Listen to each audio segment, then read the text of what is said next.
Alors, j'ai souvent eu la question sur Olivier, est-ce que tu voudrais pas nous faire une petite vidéo sur comment lancer correctement? Donc, je vais le faire. Alors, surtout, il ne faut pas avoir de complexe. Il n'y a pas de note artistique. Tout ce qui compte, c'est les poissons que vous allez prendre. Donc, peu importe le style que vous ayez, en fait, c'est pas ce qui vous fera attraper les poissons. Mais juste, en fait, petit conseil, surtout lorsqu'on pêche aux méthodes, le côté important pour le méthode comme pour le feeder, c'est la sonorité.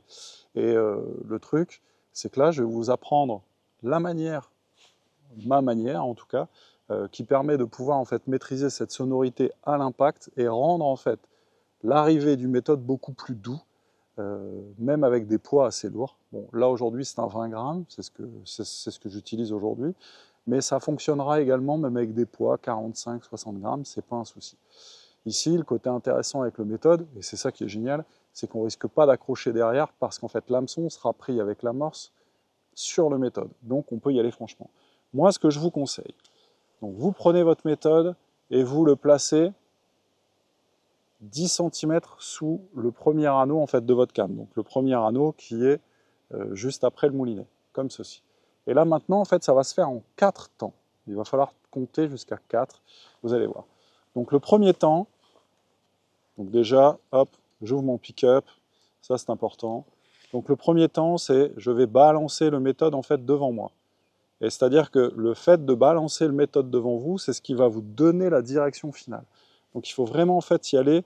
Voilà, donc je laisse comme ceci. Ensuite, le deuxième temps, c'est que je vais passer le méthode derrière. Donc voilà. Donc en fait, 1, 2, et là vous allez sentir à un moment donné que votre méthode sera vraiment correctement placée, parce que vous allez en fait voir votre canne qui va vous donner un petit peu un côté dur derrière. Donc là, ça sera le moment en fait d'appuyer pour lancer. Donc ça, c'est le troisième temps. Et donc le quatrième temps, là en fait, il faudra le faire de manière, je dirais, rapide, parce que je ne peux pas le faire à l'arrêt malheureusement. Donc voilà. Donc en fait, je positionne ma canne. Donc je prends la canne en fait ici au niveau du talon. Donc je garde bien le doigt bien posé en fait sur la mousse. Donc là ici sur ma mousse. Donc ça c'est important. Comme ça, moi, vous n'aurez pas de décalage. Il ne faut surtout pas forcer, il faut y aller tranquille. 1, 2, 3, je jette. 4, j'arrête. Donc là, c'est en 4 temps. Maintenant, on va le refaire. Donc là, j'ai lancé un peu de manière à aller loin. Donc voilà, vous prenez votre méthode, on le mesure, c'est impeccable. Hop, donc c'est parti. 1, 2, 3, et là, je remets la canne devant moi. 4.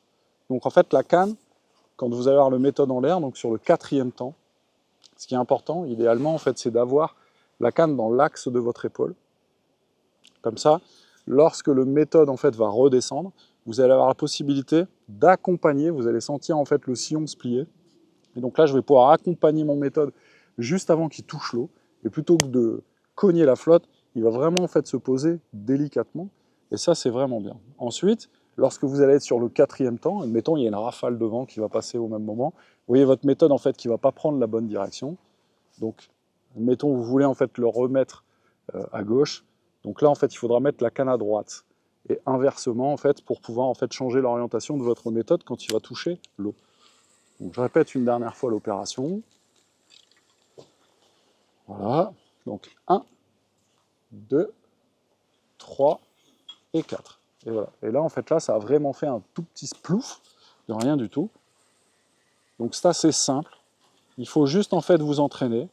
Donc moi, ce que je vous conseille, si vous avez en fait un trépied pour votre téléphone, vous posez le trépied, vous vous filmez, ou alors vous demandez à un de vos copains en fait, à vos copains de vous filmer, et comme ça vous verrez l'endroit où effectivement ça peut poser problème. C'est-à-dire que bien souvent, ce qu'on arrive à voir, c'est que sur l'engagement tout va bien, et ici à un moment donné, il y a un petit mou qui se crée derrière, et donc il y a un contretemps entre le moment où on va appuyer et le méthode va partir, et c'est ce qui peut aussi créer des torsions au bout du sillon et créer en fait des casses.